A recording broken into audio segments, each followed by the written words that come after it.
Miss হবে না আপনার পছন্দের টিভি শো। দেখুন জি5 অ্যাপে একদম ফ্রি। আজকে আমি বলতে বাধ্য হচ্ছে, আর শুধু অনির্বাণ নয়, আমিও চাই না তুই আর কোনোদিন আমার বাড়ির চৌকাঠ মারাস। তুই কোথায় যাবি আমাদের সঙ্গে? তুই অনির্বাণের বাড়ি যাবি কেন? যে অনির্বাণ তোকে মোলেস্ট করার চেষ্টা করেছে তার বাড়িতেই তুই কোন ভরসায় যাবি নীলু? তোর ভরসায় দিদি ভাই, আমার নিজের দিদি তো সেখানে থাকবে, আমার চরম ভরসার জায়গা। আমার সঙ্গে যা হওয়ার হয়ে গেছে, সেসব কথা থাক না। না, থাকবে না, থাকবে না সেসব কথা। না, আমি একটা জিনিস বুঝতে পারছি না, তোর তো কোনো দরকার নেই তোর মোলেস্টারের বাড়িতে গিয়ে থাকার, একেবারে দরকার নেই সেটার। একটা কথা কান খুলে শুনে রাখ নীলু, তুই আর কখনো কোনো দিন আমার বাড়িতে আসবি না, কারণ সেখানে অনির্বাণ থাকে।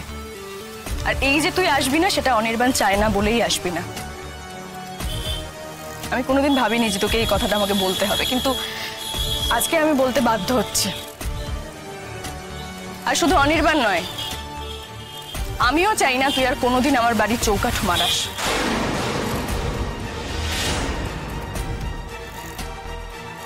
বারবার বলেছিল অনির্বাণ আমাকে তোকে বিশ্বাস না করতে।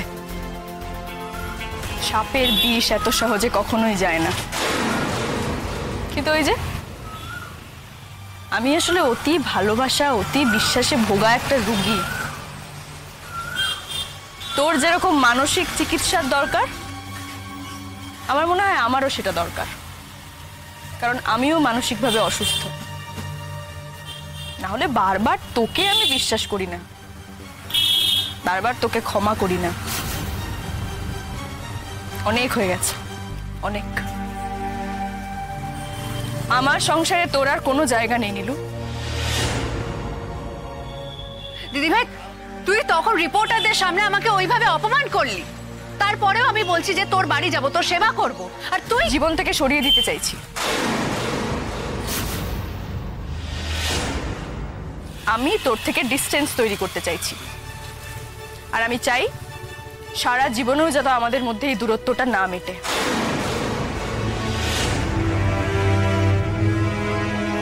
যাক, এতদিনে তাহলে দিদিভাইয়ের বুদ্ধিটা খুলেছে। দিদিভাই, তুই কিন্তু প্রথমে আমাকে বিশ্বাস করেছিলি। বললাম তো, অসুস্থতা ছিল সেটা আমার, দুর্বলতা নয়, অসুস্থতা।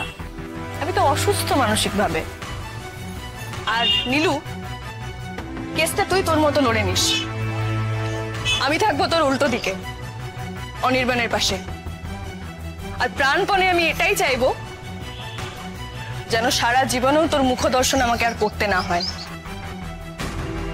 তুইও আমার থেকে দূরে দূরেই থাকিস, তোর জন্য সেটা ভালোই হবে। সাবাস, ভেরি গুড। আমি এটাই শুনতে চেয়েছিলাম এতদিন ধরে। ঠিক বলেছিস, একদম ঠিক বলেছিস। সার্থক, আমাকে আমাদের একটু ড্রপ করে দেবে প্লিজ? হ্যাঁ, নিশ্চয়ই নিশ্চয়ই। অনির্বাণ, চল।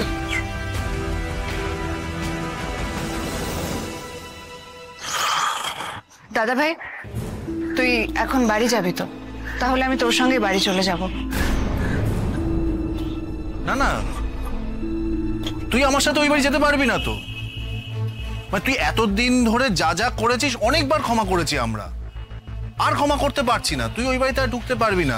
যেরকম রাই তোকে বলে গেল ওই বাড়িতে ঢুকতে পারবি না, সেরকম আমি তোকে বলে দিচ্ছি তুই আমাদের বাড়িতে ঢুকতে পারবি না। আর যদি ঢোকার চেষ্টা করিস তাহলে পুলিশ দিয়ে তোকে ঘাড় ধাক্কা দিয়ে বার করে দেবে। মনে থাকবে? দাদা ভাই,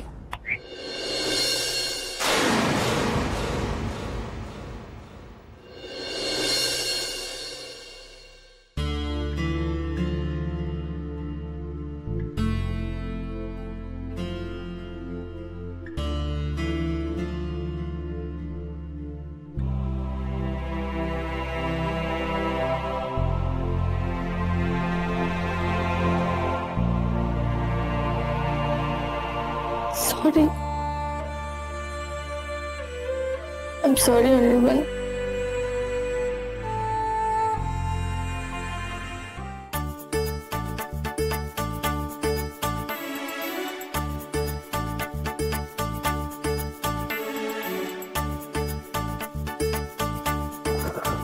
প্লিজ অনির্বাণ,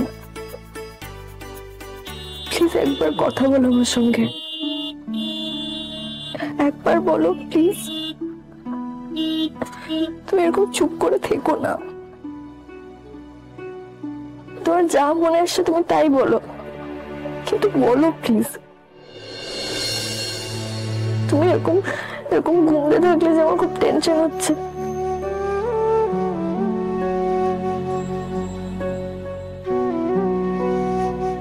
প্লিজ আমাকে একবার আমাকে ক্ষমা করে দাও না অনির্বাণ, প্লিজ একবার ক্ষমা করে দাও।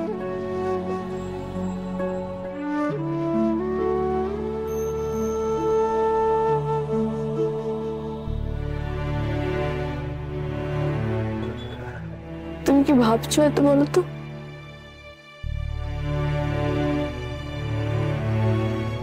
ভাবছি একটা কথা। কি কথা? আমাকে বলো না। কিভাবে তোমাকে শাস্তি দেওয়া যায়? কিভাবে দিতে চাও? এখন ছোটদের সামনে এটা বলা যাবে না রে।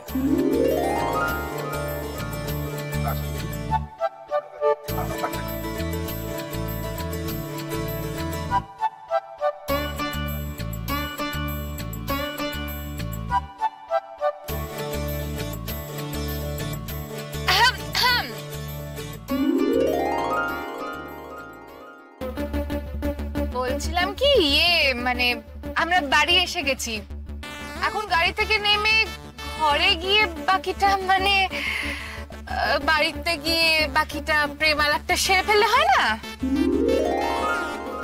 উফ, আমি না সারা রাস্তা কাটা হয়ে এসেছি, যদি পেছনে চোখ পড়ে যায় আর আমি অ্যাডাল্ট ফিল্ম দেখে ফেলি।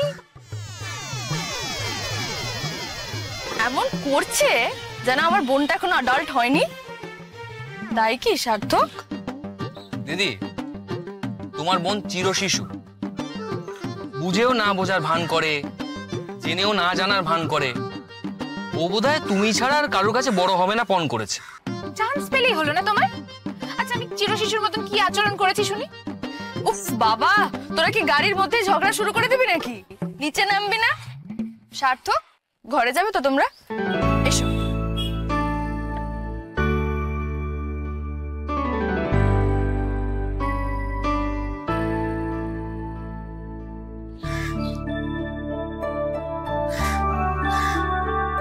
দিদি ভাই, সাবধানে।